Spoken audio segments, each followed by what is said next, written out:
Imagine walking into the most prestigious academy in America, where marble floors gleam under crystal chandeliers, and every student carries themselves like royalty. Now imagine being the only child there whose mother scrubs those very floors every night after the elite families go home. This is the story of Tommy Chen, a 12-year-old boy whose brilliant mind earned him a full scholarship to Whitmore Academy, but whose background made him a target from day one. While his classmates arrived in chauffeur-driven cars, Tommy walked 2 miles in worn sneakers. While they discussed vacation homes in the Hamptons, he helped his mother, Lynn, fold laundry in their studio apartment. But what these privileged kids didn't know was that behind Tommy's quiet demeanor and accented English lay a mathematical genius that would soon shake the very foundation of their ivory tower world. When Principal Morrison publicly accused Tommy of cheating, convinced that a poor immigrant's son couldn't possibly outsmart the school's brightest, he had no idea he was about to witness the most spectacular academic comeback in Whitmore's 150-year history.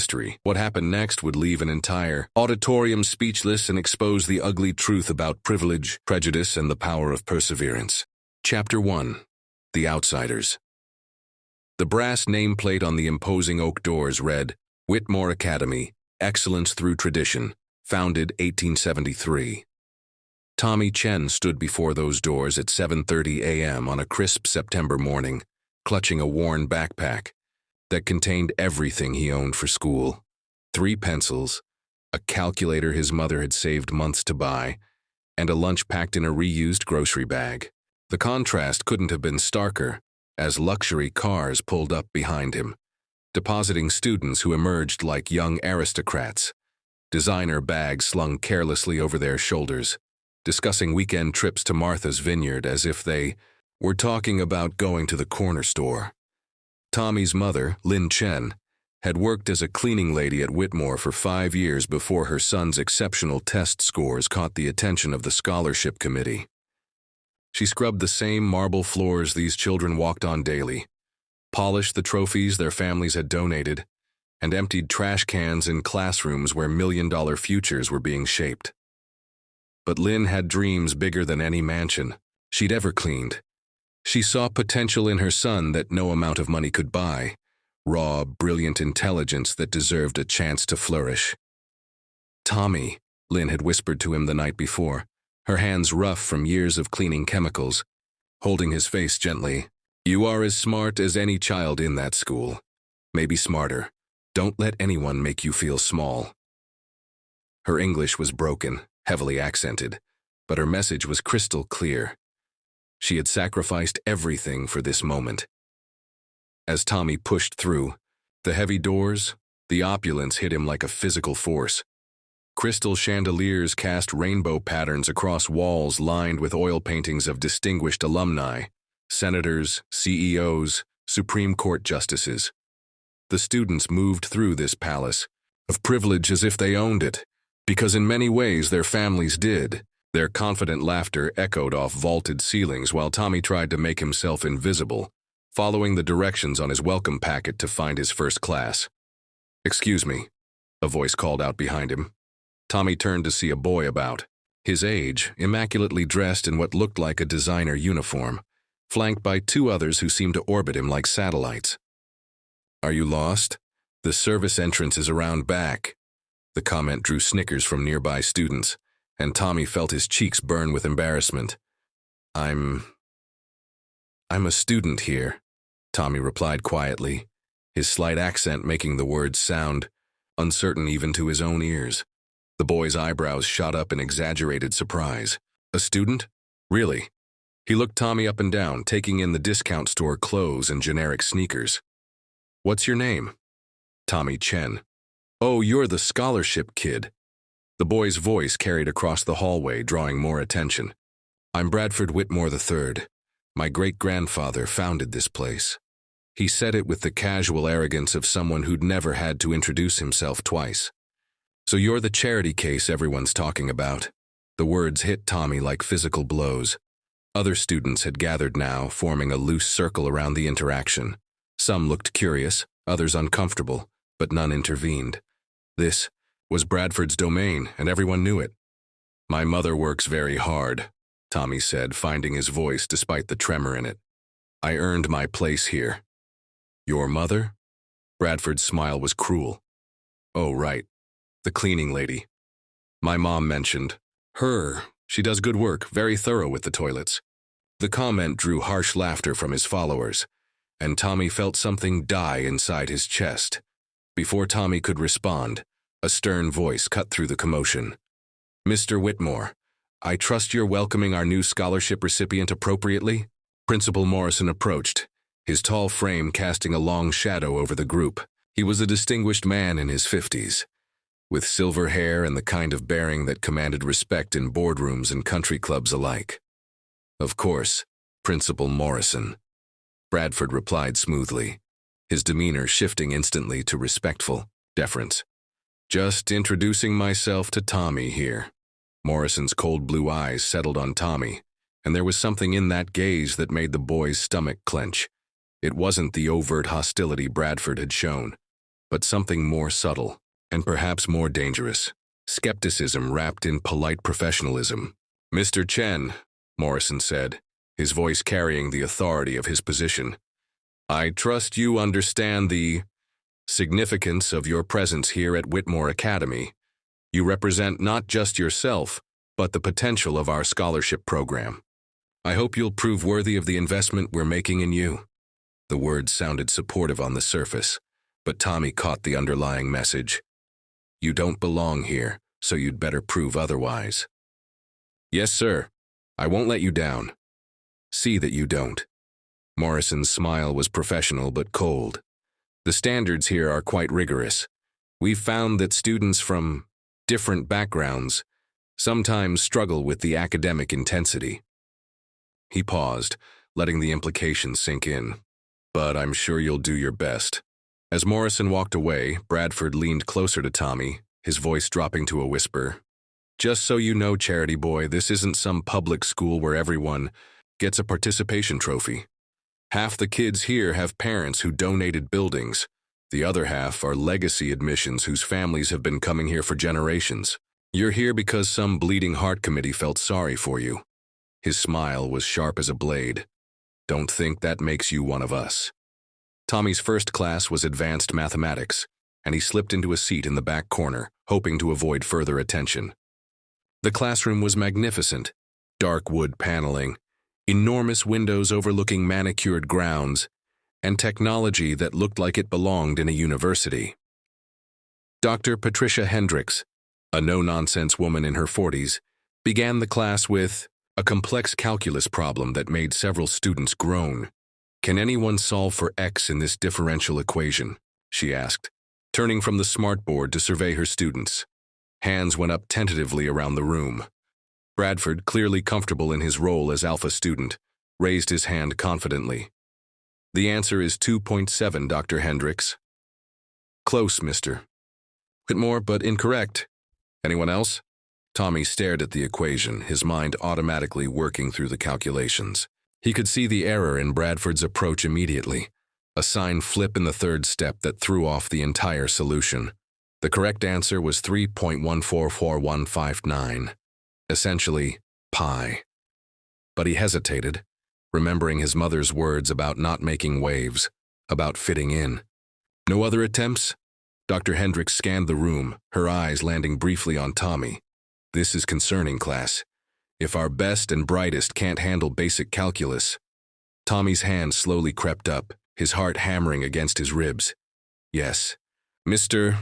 Chender's Tommy Chen. The answer is pi, approximately 3.14159. Dr. Hendricks turned back to the board, working through the problem step by step.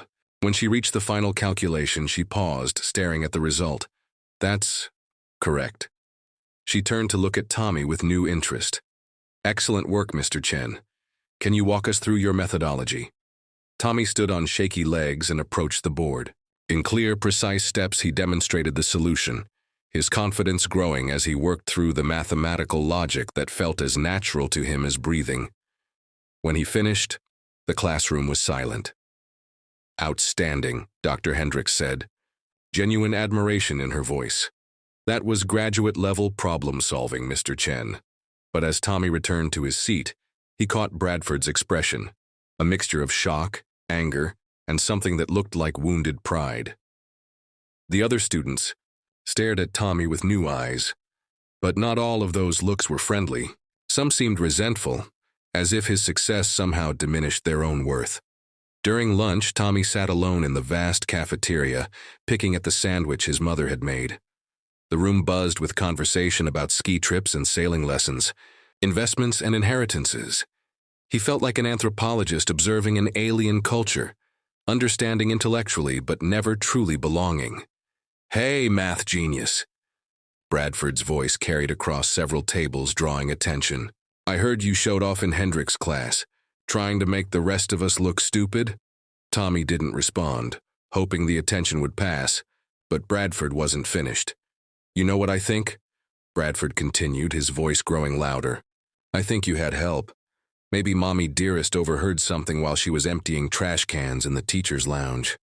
Maybe she gave you a little heads up about today's problems." The accusation hit Tommy like a physical blow. Around them, conversations quieted as students tuned in to the drama. "That's not true," Tommy said, standing up, his lunch forgotten. "Isn't it?" Bradford smiled coldly. "Face it, scholarship boy. We all know why you're really here. Diversity statistics. A feel-good story for the alumni newsletter. Look how generous we are, giving the cleaning lady's kid a chance." His voice dripped with mock sympathy.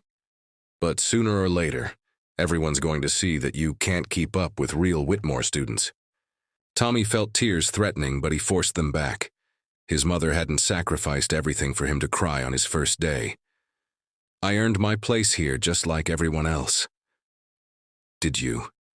Bradford's challenge hung in the air like a gauntlet thrown. "We'll see about that." As Tommy gathered his things and left the cafeteria, he heard the whispers starting behind him. Some students seemed sympathetic, but others. 3 weeks into the semester, Tommy had established a routine that felt like walking a tightrope over an abyss.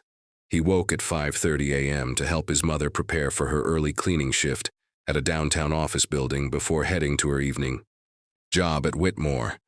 They shared breakfast in comfortable silence, rice porridge and tea that reminded them both of the homeland Lynn had left behind, in search of better opportunities for her son. The 2-mile walk to school had become Tommy's meditation time, a buffer between his humble reality and the golden world of Whitmore Academy. He'd memorized every crack in the sidewalk, every house along the route where gardeners tended to lawns that cost more to maintain than his family's entire monthly rent. Sometimes he'd see his classmates being driven past him in gleaming cars, but they never stopped to offer a ride. He'd become invisible to them, which was both a blessing and a curse. In the classroom, however, invisibility was impossible. Tommy's academic performance had continued to astound his teachers, creating a reputation that preceded him into every class. Dr. Hendricks had taken a particular interest in him, often staying after mathematics class to discuss advanced concepts that wouldn't typically be covered until college level. But with each academic success came increased scrutiny from his peers and subtle pressure from the administration. Mr. Chen, Mrs. Pemberton, his English literature teacher, announced during fourth period, "Your essay on Dickens was exceptional. Would you mind reading the opening paragraph to the class?" Tommy's stomach clenched. Public recognition was a double-edged sword at Whitmore. "I'd rather not, ma'am." "Nonsense. False modesty doesn't serve anyone." Mrs. Pemberton's tone brooked no argument. She was one of the more supportive teachers, but she didn't understand the social dynamics she was forcing Tommy to navigate. Tommy stood reluctantly and began reading his analysis of Great Expectations, his voice growing stronger as he lost himself in the ideas he'd crafted. He'd written about Pip's struggle between his humble origins and his desire to join high society, themes that resonated deeply with his own experience. As he read, he could feel the attention of every student in the room, some admiring, others resentful. "Beautiful work," Mrs. Pemberton said when he finished. "You've captured something essential about Dickens's social commentary.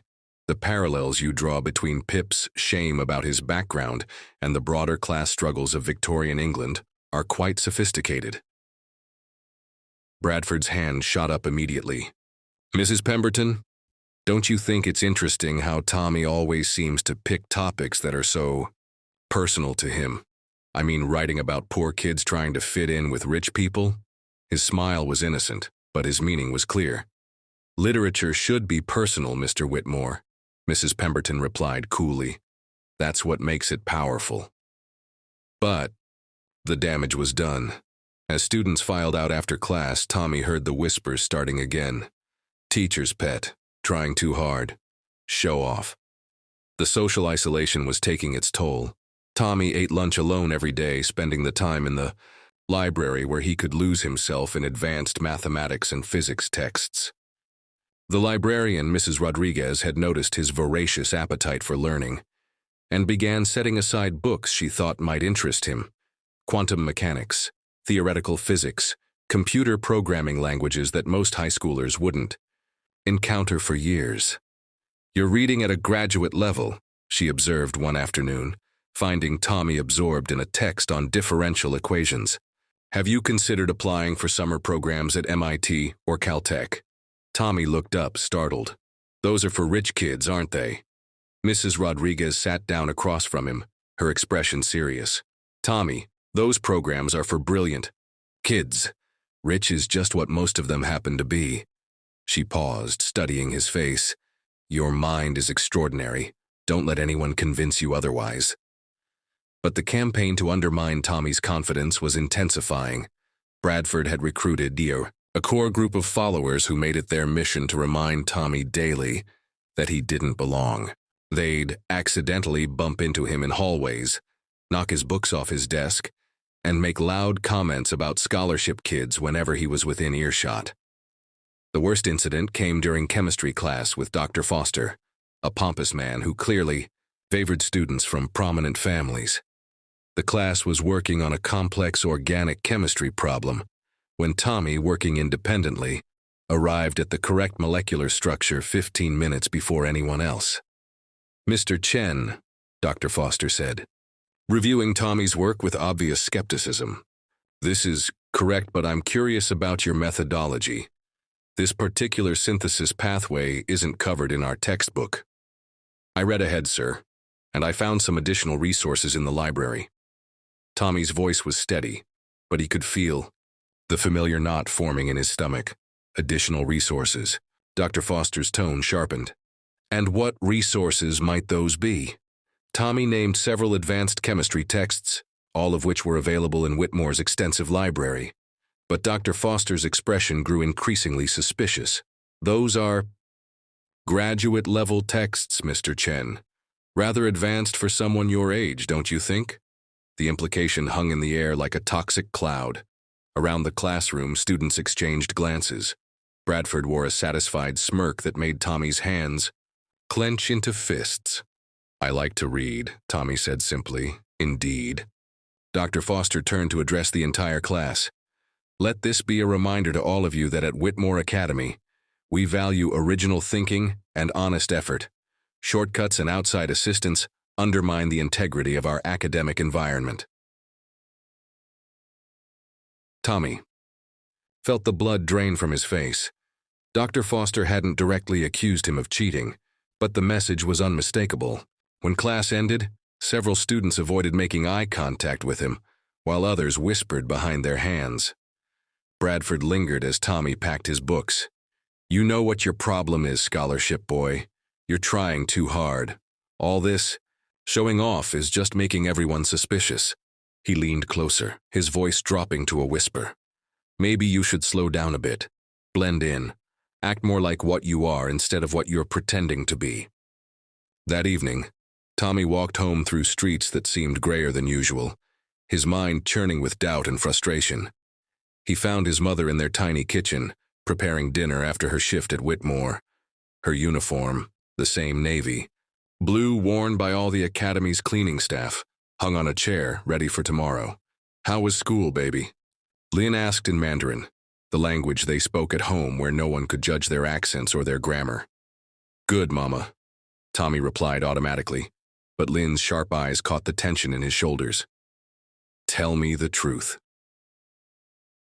Tommy sank, into one of their 2 kitchen chairs, the weight of the day finally settling on him. In halting sentences, mixing English and Mandarin, he told his mother about Dr. Foster's implications, about Bradford's campaign of subtle harassment, about the growing sense that no matter how well he performed, he would always be seen as an imposter. Lynn listened in silence, her hands never stopping their work preparing vegetables for stir-fry. When Tommy finished, she set down her knife and turned to face him fully. "Tommy," she said, switching to her careful English, "when I came to America, I had big dreams. I thought I would be teacher again, like in China. But my English, my credentials, they were not enough. So I cleaned floors instead." Her voice was steady, matter of fact. "But you know what I learned? The floors I clean, the toilets I scrub, the trash I empty, these things do not make me small. The people who think they make me small, they are the ones who are small." She moved to the stove, lighting the burner under her wok. "These children, this teacher, this principal, they are afraid of you. You know why? Because you prove something they do not want to believe. You prove that smart is not about money. Smart is not about family name. Smart is about mind, about heart, about working hard."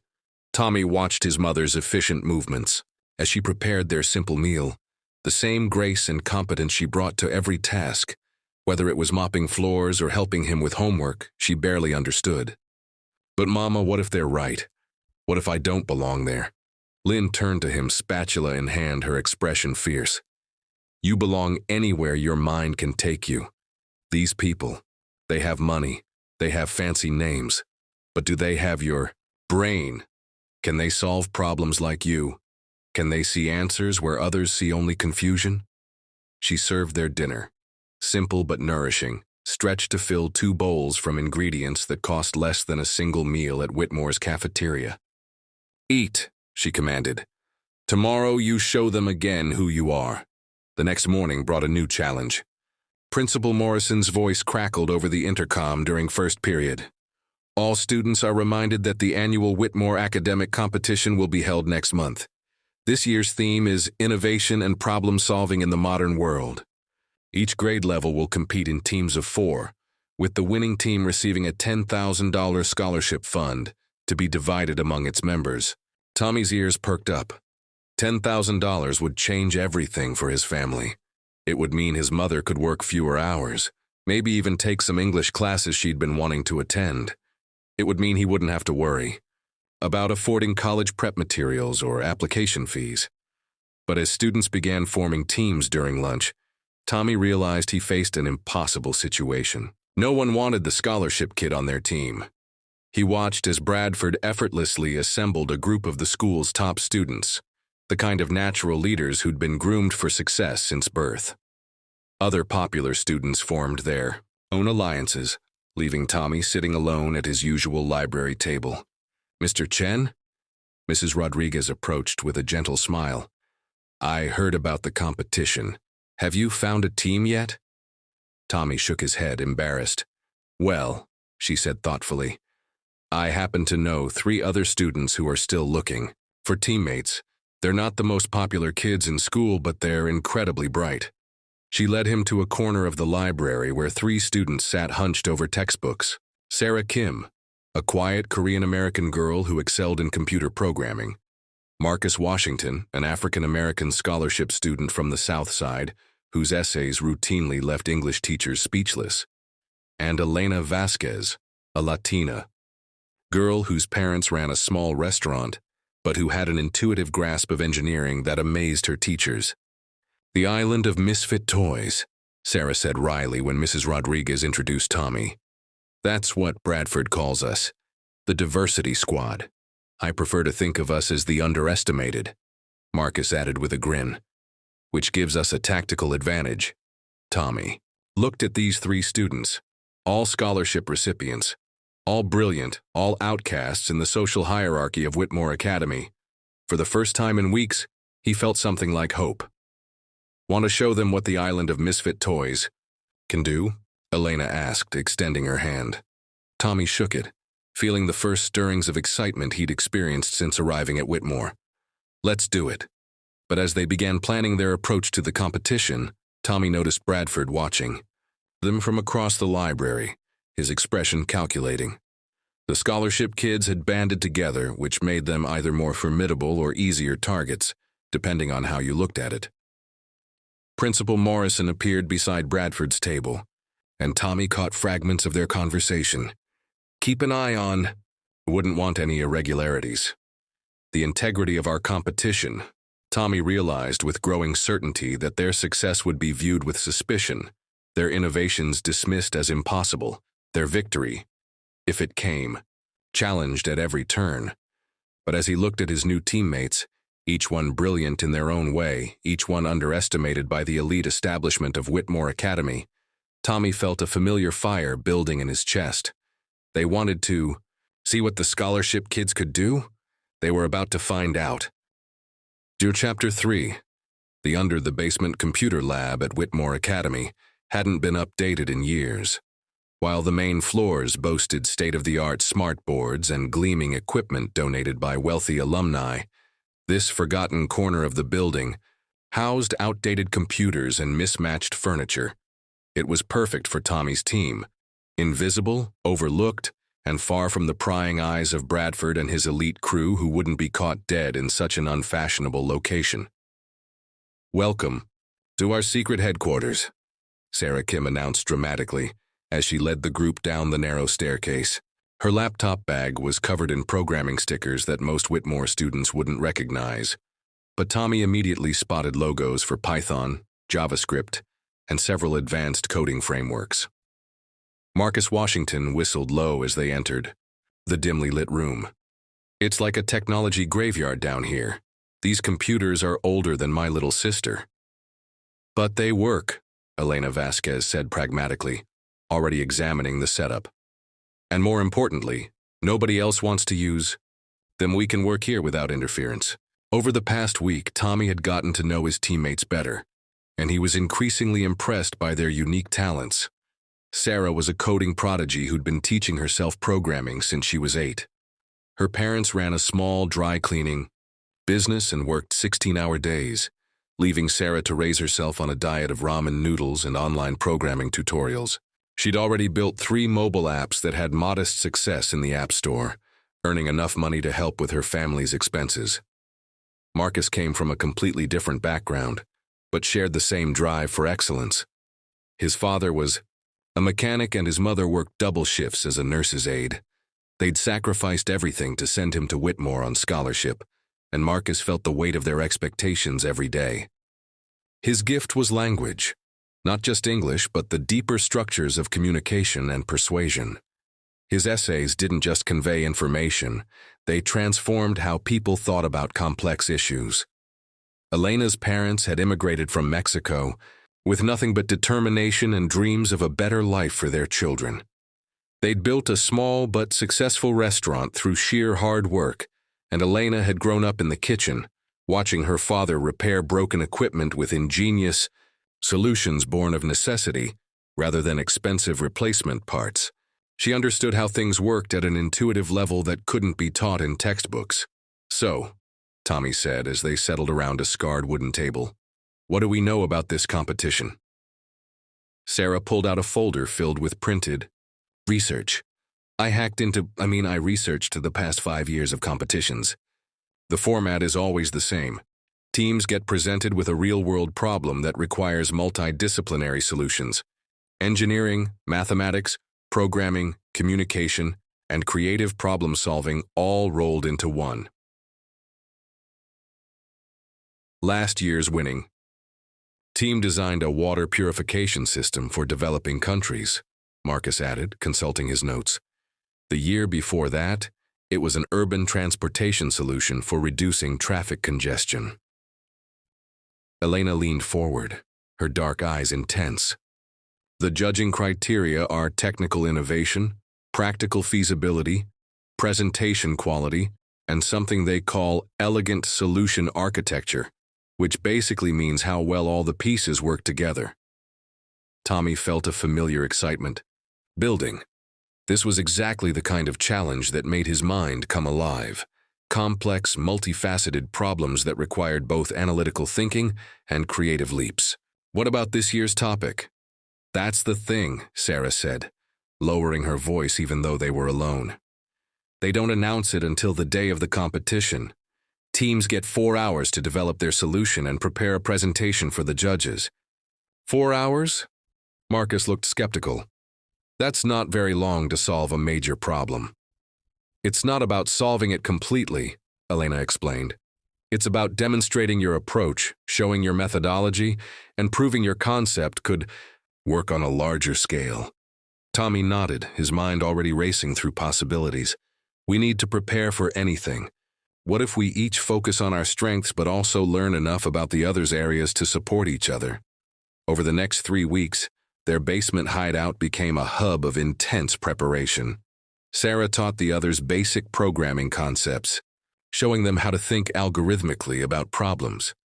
Marcus coached them on presentation techniques and persuasive communication, drilling them on how to explain complex ideas clearly and compellingly. Elena brought in tools and materials to demonstrate engineering principles, teaching them to think practically about implementation challenges. But it was Tommy who surprised them all. His mathematical mind didn't just work with numbers. It found patterns and connections between seemingly unrelated concepts. He could see how Sarah's programming logic related to Elena's engineering systems thinking, how Marcus's communication strategies could be optimized using mathematical principles of information theory. You think differently than anyone I've ever met, Sarah told him during one late-night session.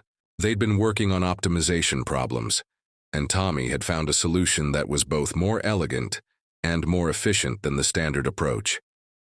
It's like you see the underlying structure of everything. Meanwhile, upstairs in the main, part of the school, Bradford's team was preparing with advantages the scholarship kids could only dream of. They had access to the latest software, professional consultation from parents who were industry leaders, and resources that cost more than Tommy's family made in a year. I still can't believe they let the cleaning lady's kid compete, Bradford complained to his teammates during one of their sessions in the premier computer lab. It's embarrassing for the school. His team consisted of Nathaniel Pierce, whose father was a prominent venture capitalist, Victoria Ashford, daughter of a Supreme Court justice, and Alexander Morrison, the principal's own son. They represented 4 generations of Whitmore legacy admissions, and they approached the competition with the confident assumption that victory was their birthright.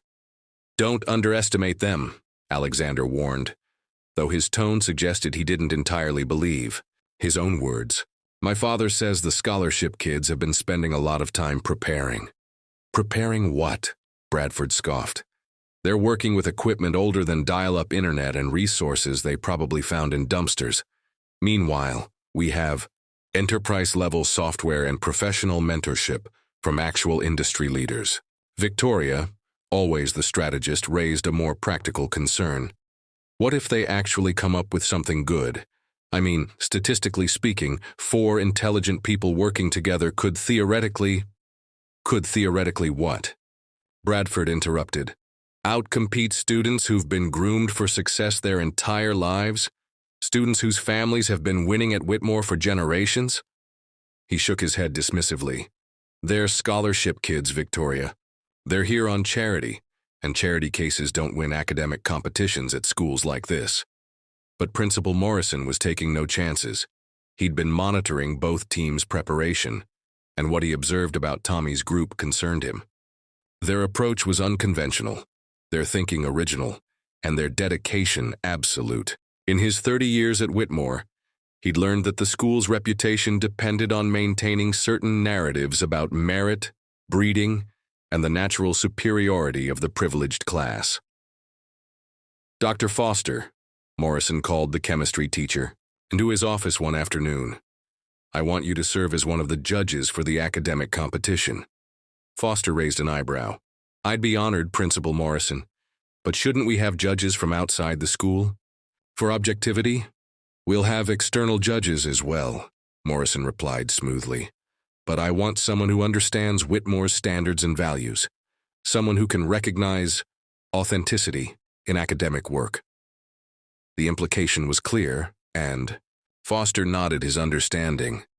They'd worked together before to maintain the school's carefully cultivated image of excellence. As the competition date approached, Tommy's team had developed an almost telepathic working relationship. They'd studied together so intensively that they could anticipate each other's thoughts, finish each other's sentences, and seamlessly hand off different aspects of complex problems. "We're as ready as we can be, without knowing the actual challenge," Tommy announced during their final preparation session. Dark circles under his eyes testified to weeks of late-night studying, but his mind had never felt sharper. "Whatever they throw at us," Marcus said with characteristic confidence, "we've got the tools to handle it."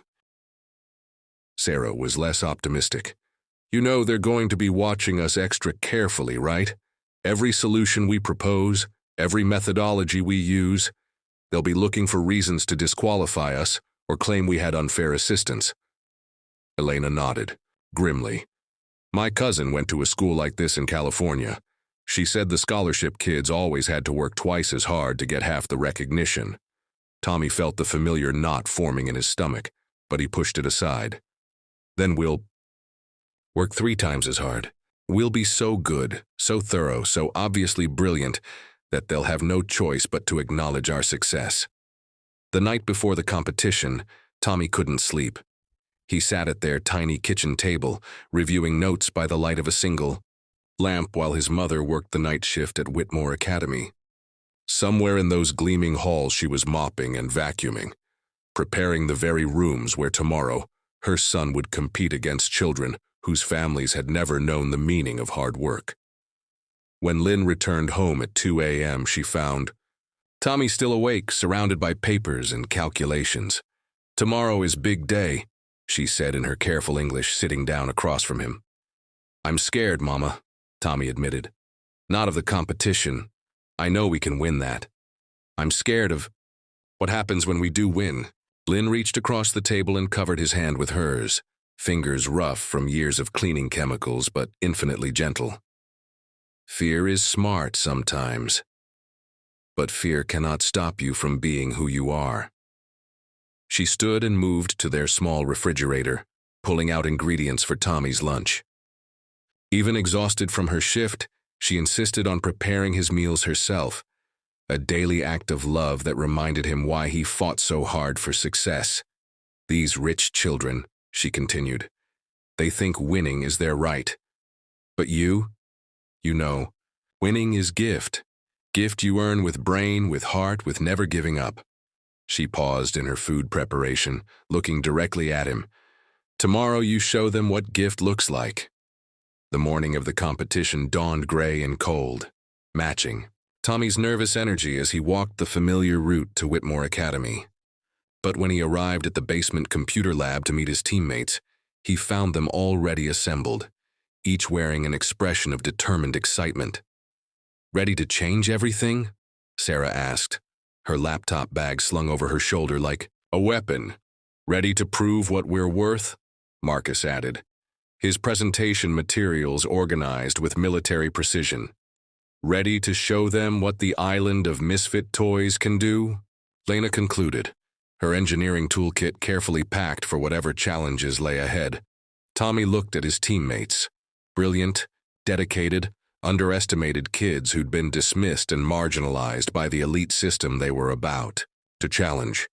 In a few hours, they'd face not just an academic competition, but a test of everything they believed about merit, justice, and their right to succeed.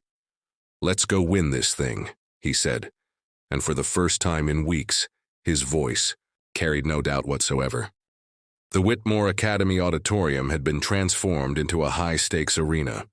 8 teams of 4 students each sat at designated workstations, their tables equipped with computers, engineering supplies, and presentation materials. The room hummed with nervous energy as parents, teachers, and distinguished alumni filled the observation seats. Tommy spotted his mother in the back row, still wearing her cleaning uniform from her morning shift at the downtown office building. She gave him a small wave and an encouraging smile that filled him with warmth despite the intimidating surroundings. At the front of the auditorium, Principal Morrison stood beside a panel of 5 judges, 3 external experts from local universities, and corporations, Dr. Foster representing the faculty, and Mrs. Catherine Whitmore Pemberton, Bradford's aunt, and a major school donor who insisted on participating in academic oversight. "Welcome to the 47th Annual Whitmore Academy Academic Competition," Morrison announced, his voice carrying over the assembled crowd. "Today, our brightest students will tackle a real-world challenge that demands innovation, collaboration, and excellence. The winning team will not only earn the $10,000 scholarship prize, but will represent Whitmore Academy at the National Preparatory School Championship." Tommy felt Sarah tense beside him.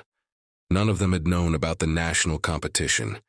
It added another layer of pressure and prestige that would make their potential victory even more threatening to the established order. Morrison continued, "This year's challenge comes from the Global Health Initiative and addresses one of the most pressing issues of our time." A large screen behind him flickered to life, displaying a complex problem statement that made several students gasp. "Design a comprehensive solution to provide clean water access for a community of 10,000 people in a drought-affected region, with limited infrastructure and resources.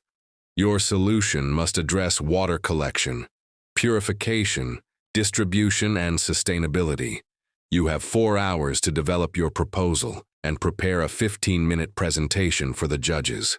Tommy's mind immediately began racing through possibilities. This was exactly the kind of multidisciplinary challenge that played to their team's strengths. He glanced at his teammates and saw the same spark of recognition in their eyes. Bradford's voice carried across the room as he addressed his team with characteristic arrogance. "Water systems? Please. My father's company built infrastructure projects in 12 countries last year. We've got this in the bag." "Teams may begin now," Morrison announced, starting the timer that would tick down their 4 hours. The auditorium erupted into controlled chaos as teams huddled around their workstations. Tommy's team had developed their own rhythm over weeks of preparation, and it served them well now. "Elena, what are the main engineering challenges?" Tommy began, pulling out a large whiteboard they'd requested. "Water collection in drought conditions, purification without expensive equipment, distribution across a large area, and long-term maintenance with limited technical expertise," Elena rattled off, her mind already working through solutions. Sarah's fingers flew across her laptop keyboard. "I'm modeling population distribution patterns and usage requirements. If we assume standard water consumption rates adjusted for climate and activity levels." Data began flowing across her screen in complex algorithms that would have impressed graduate students. Marcus was taking notes in his precise handwriting, organizing their brainstorming into coherent categories. "We need to think about the human factor, too. The best technical solution in the world fails if the community can't implement or maintain it." Tommy started sketching mathematical models on the whiteboard, his calculations incorporating everything from rainfall patterns to soil permeability rates. "What if we approach this as an integrated system instead of separate components? Collection, purification, and distribution as a unified network." Within the first hour, they'd outlined an innovative solution that combined traditional engineering with cutting-edge technology. Elena proposed a network of solar-powered atmospheric water generators, devices that could extract moisture directly from air even in low humidity conditions. Sarah designed a blockchain-based monitoring system that would track water quality and distribution in real time, while providing transparency to prevent corruption. Marcus developed a community education and maintenance program that would empower local residents to manage the system independently. Tommy's mathematical models optimized the entire network for maximum efficiency and sustainability. Across the room, Bradford's team was struggling. Despite their access to expensive software and professional consultation, they seemed paralyzed by the complexity of the challenge. Their approach was conventional, drilling wells and installing filtration systems. But they couldn't solve the fundamental problems of water scarcity in drought conditions and long-term maintenance in remote areas. This is ridiculous, Victoria whispered loud enough for nearby teams to hear. How are we supposed to solve a problem that actual engineers and governments haven't figured out? At the 2-hour mark, Tommy's team had a working prototype of their monitoring system running on Sarah's laptop and detailed engineering schematics covering 3 whiteboards. Their solution was ambitious but grounded in solid technical principles, and most importantly, it addressed every aspect of the challenge while remaining implementable with available resources. But Tommy noticed they were drawing attention from the judges. Dr. Foster had walked past their station 3 times, each time lingering longer to observe their work. Mrs. Whitmore Pemberton had positioned herself where she could see their whiteboards clearly, her expression growing increasingly skeptical. During the 3rd hour, Principal Morrison himself approached their station, flanked by Dr. Foster. "Interesting approach, Mr. Chen," Morrison said, his tone carefully neutral as he examined their atmospheric water generation calculations. "These devices you're proposing, quite sophisticated. Where did you learn about this technology?" Tommy felt the familiar knot in his stomach, but he kept his voice steady. "I read about them in a journal article about water scarcity solutions. Elena figured out how to adapt the design for our specific parameters." "Journal article," Dr. Foster interjected. "Which journal might that be? This technology is rather cutting edge for high school research." Sarah looked up from her laptop, her expression defiant. "Journal of Environmental Engineering, Volume 147, Issue 8, Atmospheric Water Generation in Arid Climates. Efficiency Optimization through Solar Integration. Would you like me to cite the specific authors and their institutional affiliations?" Morrison's eyes narrowed slightly. "That's quite comprehensive research for students your age." "We're quite comprehensive students," Marcus replied smoothly, his voice carrying just enough edge to make his point without crossing into disrespect. The judges moved on, but Tommy caught the meaningful look that passed between Morrison and Dr. Foster.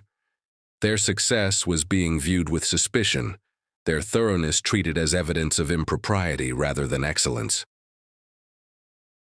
With 30 minutes remaining, Tommy's team was putting finishing touches on their presentation, while other teams were still frantically trying to develop workable solutions.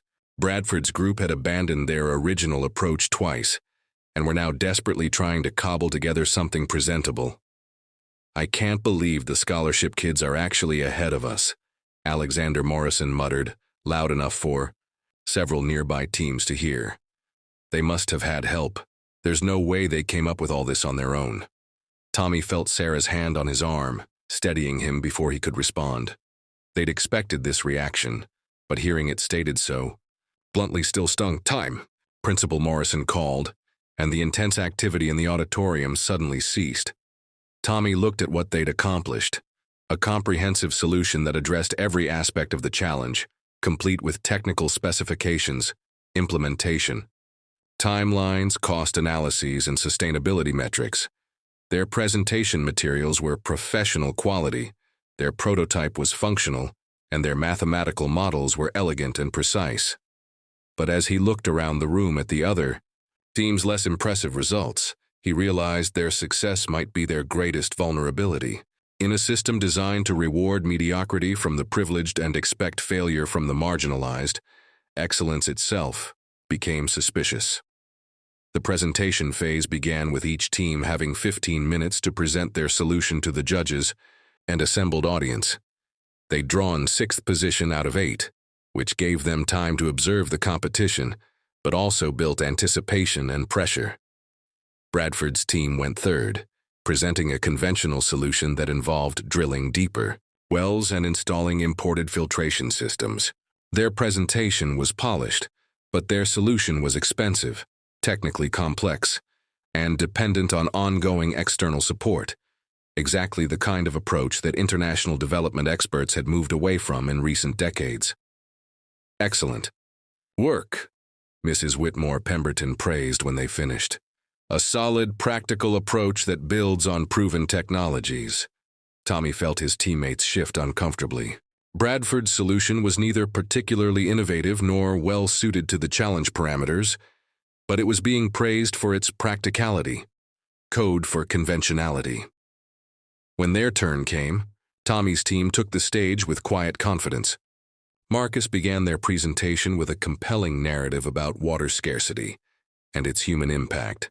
Elena followed with clear explanations of their technical approach, using diagrams and prototypes to demonstrate feasibility. Sarah showed their monitoring system in action, the program tracking simulated water quality data in real time. Tommy concluded with mathematical proofs of their system's efficiency and sustainability, his calculations displayed on large screens for the entire audience to see. The auditorium was completely silent when they finished. Even the other student teams seemed stunned by the sophistication and completeness of their solution. One of the external judges, Dr. Patricia Mills from the State University Engineering Department, leaned forward with obvious excitement. "This is remarkable work. Your atmospheric water generation network addresses the core challenge of drought conditions, while your blockchain monitoring system ensures long-term sustainability. The mathematical optimization is graduate-level quality." But before Tommy could feel relief, Dr. Foster spoke up. "I have concerns about the authenticity of this work. The level of technical sophistication seems unusual for students this age, particularly students from non-technical backgrounds." Tommy felt the air leave the auditorium. His teammates tensed beside him, but he forced himself to remain calm. "Could you be more specific about your concerns?" Dr. Mills asked, her tone cooling noticeably. "These students have presented solutions involving advanced engineering concepts, sophisticated programming, and graduate-level mathematics." Dr. Foster continued. "While impressive on the surface, it raises questions about whether this work represents their own independent effort." Mrs. Whitmore Pemberton nodded sagely. "At Whitmore Academy, we pride ourselves on academic integrity. It's important that our competitions reflect genuine student achievement rather than outside assistance." The accusation hung in the air like a toxic cloud. Tommy felt the familiar sensation of the walls closing in, the system mobilizing to protect itself from the threat of their success. But then something unexpected happened. Dr. Mills stood up, her expression furious. "Are you suggesting these students cheated? Based on what evidence? Because they performed too well? Because they exceeded your expectations?" Principal Morrison intervened smoothly. "Dr. Mills, we simply want to ensure—" "You want to ensure that the right students win," Dr. Mills interrupted, her voice carrying across the silent auditorium. "I've judged academic competitions for 15 years, and I've never seen such a transparent attempt to undermine student achievement based on bias rather than evidence." The confrontation was escalating beyond anything Tommy had anticipated. He looked out at the audience and saw his mother's face, her expression a mixture of pride and protective fury that reminded him why he fought so hard for success. Principal Morrison's voice cut through the tension. "Mr. Chen, would you be willing to demonstrate your mathematical reasoning by solving a problem extemporaneously, just to address any lingering questions about the authenticity of your work?" Tommy's teammates looked at him with concern, but he saw the trap clearly. This wasn't about proving his ability. It was about publicly humiliating him, about creating a moment of failure that would justify dismissing their entire achievement. But as Tommy looked at the expectant faces in the auditorium, at his mother in the back row, at his teammates who had worked so hard alongside him, he realized that this moment was exactly what they'd been preparing for all along. The system wanted to test him? Fine. He'd show them exactly what the son of cleaning lady could do under pressure. "I'd be happy to demonstrate," Tommy said, his voice carrying clearly through the silent auditorium. "What problem would you like me to solve?" Principal Morrison's smile was predatory as he gestured toward the large whiteboard at the front of the auditorium. "Dr. Foster has prepared something appropriate for your skill level." Dr. Foster stepped forward, marker in hand, clearly relishing this moment. The auditorium was so quiet Tommy could hear his own heartbeat as Foster began writing on the board. The problem that emerged was a complex multivariable calculus equation involving optimization theory, the kind of problem typically reserved for advanced undergraduate mathematics courses. Tommy heard several gasps from the audience. Even some of the other student competitors looked shocked at the difficulty level. This wasn't a demonstration of ability. It was an execution designed to prove that the scholarship kid had been in over his head all along. This problem, Dr. Foster announced smugly, deals with resource optimization in engineering systems, quite relevant to your water distribution project. If your solution was genuinely your own work, this should be well within your capabilities. Tommy stared at the equation, his mind automatically parsing the variables and relationships. It was indeed complex, involving partial derivatives, Lagrange, multipliers, and constraint optimization. But as he studied the mathematical structure, he began to see the elegant solution pathway hidden within the apparent complexity. Behind him, he heard Bradford whisper loudly enough for everyone to hear, "There's no way he can solve that. This is going to be embarrassing." Tommy turned to look at his teammates. Sarah's face was tense with worry, Marcus was clenched with righteous anger, and Elena looked ready to fight anyone who tried to hurt their friend.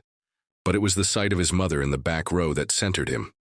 Lin Chen sat with perfect posture, her work-worn hands folded in her lap, her expression serene and confident. She nodded once at her son, and in that simple gesture, Tommy heard all the encouragement he needed. He walked to the whiteboard and picked up a marker. The auditorium seemed to hold its collective breath as he began to write. This problem asks us to optimize water flow through a distribution network subject to capacity constraints and pressure requirements, Tommy began, his voice steady and clear.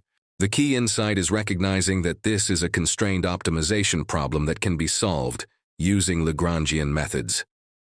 His marker moved across the board with confident strokes as he began transforming the intimidating equation into manageable components.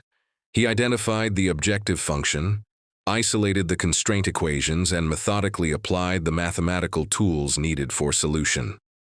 First, we set up the Lagrangian function incorporating both equality and inequality constraints. Tommy's explanation was clear and pedagogical, not just solving the problem but teaching it to everyone watching. Dr. Mills leaned forward in her seat, her expression shifting from concern to amazement. The other external judges were following Tommy's work with obvious admiration. Even some of the Whitmore faculty members who had been skeptical were beginning to look impressed. But Tommy was just getting started. As he worked through the mathematical transformations, he began seeing connections and shortcuts that simplified the problem elegantly.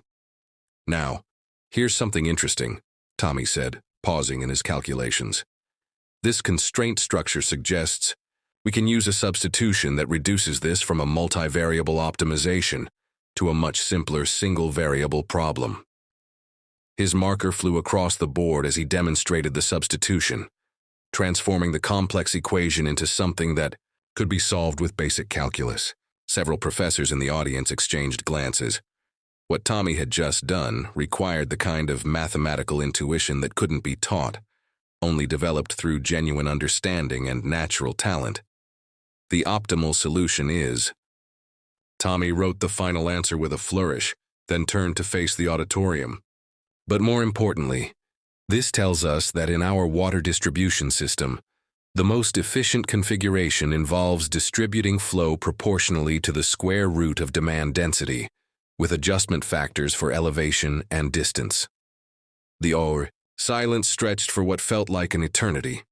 Then Dr. Mills began to clap, slowly at first, then with increasing enthusiasm. One by one, others joined her until the entire auditorium erupted in applause. Dr. Foster stood frozen at the front of the room, his face cycling through emotions, shock, embarrassment, and something that might have been grudging respect.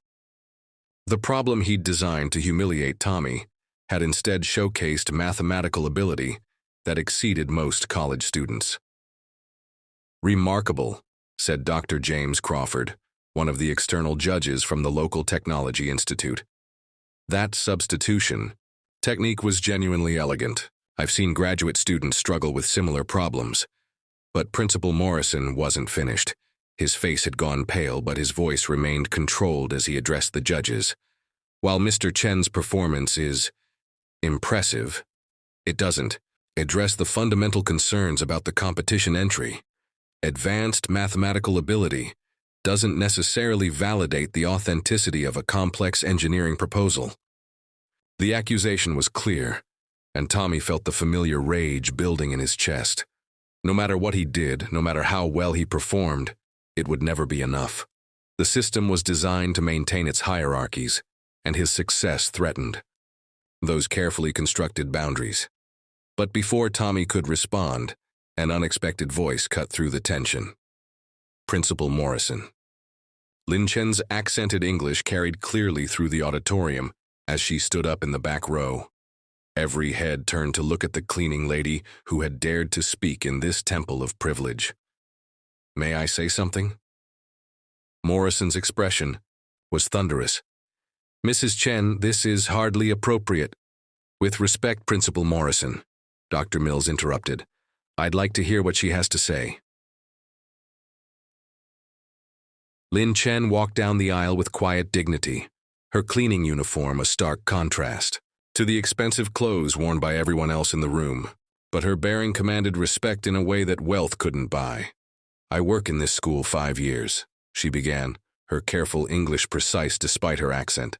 "I clean classrooms, I empty trash, I mop floors. You know what I see in trash? Cans. I see tests, homework, projects from students here." She paused, letting her words sink in. "These rich children, they throw away work that is not good. Careless work, lazy work, work that gets good grades because of family name, not because of brain." A ripple of uncomfortable murmurs went through the audience. Parents shifted in their seats, recognizing the uncomfortable truth in her words. "But my son," Lin's voice grew stronger. "My son never throws away anything. He saves every paper, studies every mistake, learns from everything. At home, I watch him. Every night, mathematics books, science books, reading until very late." She turned to face the judges directly. "You want to know if Tommy's work is real? I'd tell you something. Last month, he helps me fix broken dishwasher in our apartment.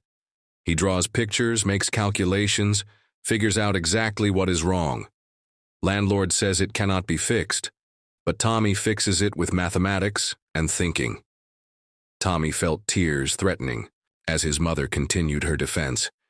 She was exposing their poverty, their struggles, their simple life, but she was doing it with such dignity that it became a source of strength rather than shame. "You think Tommy cannot do this work because he is poor? Because his mother cleans floors?" Lin's voice carried a steel edge now. "I tell you what poor children know that rich children do not know. Poor children know every mistake costs money we don't have. Poor children know we must be twice as good to get half as much. Poor children know that brain is the only thing that can change our life."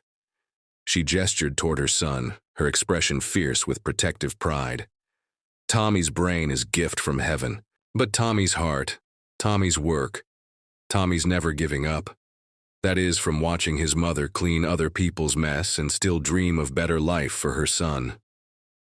The auditorium was completely silent now, everyone transfixed by the raw honesty and power of her words.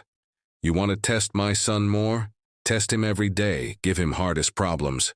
Watch him solve every one. But do not insult him by saying his success is not real. Do not insult me by saying I raised cheater." Her voice broke slightly on the last word, and Tommy saw tears in her eyes for the first time. Lin Chen turned to walk back to her seat, but Dr. Mills stood up again. "Mrs. Chen, thank you for that illuminating perspective." She turned to address her fellow judges. "I move that we conclude this competition immediately and announce the results. The evidence is overwhelming, and frankly, the continued questioning of these students' integrity is itself a breach of academic ethics." The other external judges nodded in agreement. Dr. Crawford stood as well. "I second that motion. In my 20 years of judging academic competitions, I have never seen a more comprehensive or innovative solution than what Team Chen presented today. Principal Morrison's face had gone from pale to red as he realized he was losing control of the situation. The internal review process, Dr. Mills interrupted coldly, appears to be compromised by bias. As external judges, we have the authority to render a final decision. She looked at her colleagues, who nodded in agreement. The winners of the 47th Annual Whitmore Academy Academic Competition are Tommy Chen, Sarah Kim, Marcus Washington, and Elena Vasquez. Their solution was innovative, technically sophisticated, and practically implementable. Their presentation was professional, and their mathematical reasoning was exemplary. The auditorium erupted in applause, but Tommy barely heard it. He was looking at his mother, who was crying openly now, her hands pressed to her heart as she watched her son being recognized for his brilliance. Bradford's voice cut through the celebration, loud and bitter. "This is ridiculous. They're scholarship kids. They don't even belong here." But his words were drowned out by the continuing applause and the excited chatter of students and parents who had witnessed something extraordinary. Several Whitmore faculty members approached Tommy's team to congratulate them, their earlier skepticism replaced by genuine admiration. Mrs. Rodriguez, the librarian, appeared at Tommy's side with tears in her eyes. "I've watched you grow so much this semester. You've earned every bit of this success." Dr. Hendricks from the mathematics department shook Tommy's hand vigorously. "That solution technique you demonstrated was genuinely brilliant. Have you considered applying for early admission to MIT's mathematics program?" But it was the moment when his mother finally reached him that mattered most. Lin Chen wrapped her son in a fierce hug, whispering in Mandarin words of love and pride that needed no translation. "We did it, Mama," Tommy whispered back. "We showed them." "No, baby," Lin replied, pulling back to look at his face. "You did not show them anything. You showed yourself. You showed yourself that you belong anywhere your mind can take you." As the crowd began to disperse, Tommy looked around the auditorium that had nearly become the site of his humiliation, but had instead witnessed his triumph. Principal Morrison was speaking in low, angry tones with Dr. Foster and Mrs. Whitmore Pemberton, clearly discussing damage control. Bradford and his team were sulking near the back of the room, their assumptions about natural superiority shattered by the reality of merit-based competition. But Tommy also saw other scholarship students approaching his teammates, their eyes bright with new hope. He saw younger students who had watched the competition with fascination, perhaps seeing possibilities they hadn't imagined before. He saw teachers who were looking at their scholarship recipients with new respect. The victory was more than just winning a competition or earning $10,000. It was a crack in the facade of privilege, a demonstration that intelligence and dedication could triumph over wealth and connections when given a fair chance. Sarah appeared at his side, grinning widely. "So, what's next for the island of misfit toys?" "National competition," Marcus said, joining them with their official winner's certificate. "Apparently, we get to represent Whitmore Academy whether they like it or not." Elena laughed, her engineering toolkit still slung over her shoulder. "I can't wait to see how they handle that publicity."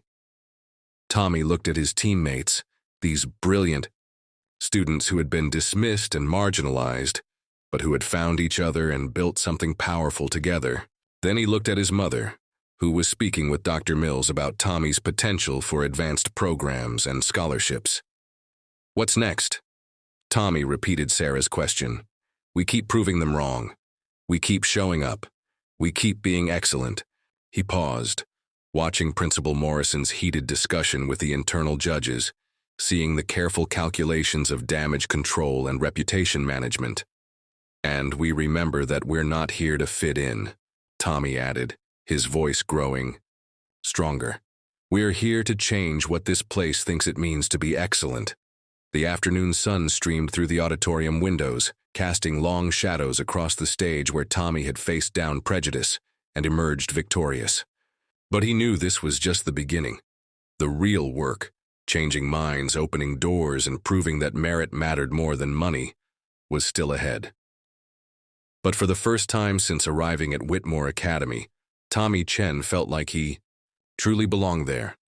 Not because he'd been accepted by the elite establishment, but because he'd proven that their acceptance was irrelevant to his worth. 6 months later, headlines would read, "Scholarship students sweep National Academic Championship." Tommy's team would not only win the national competition, but would do so with such dominance that their victory would spark conversations about educational equity across the country. Principal Morrison would be forced to resign after an investigation into bias in the school's academic programs. Dr. Foster would quietly transfer to another institution.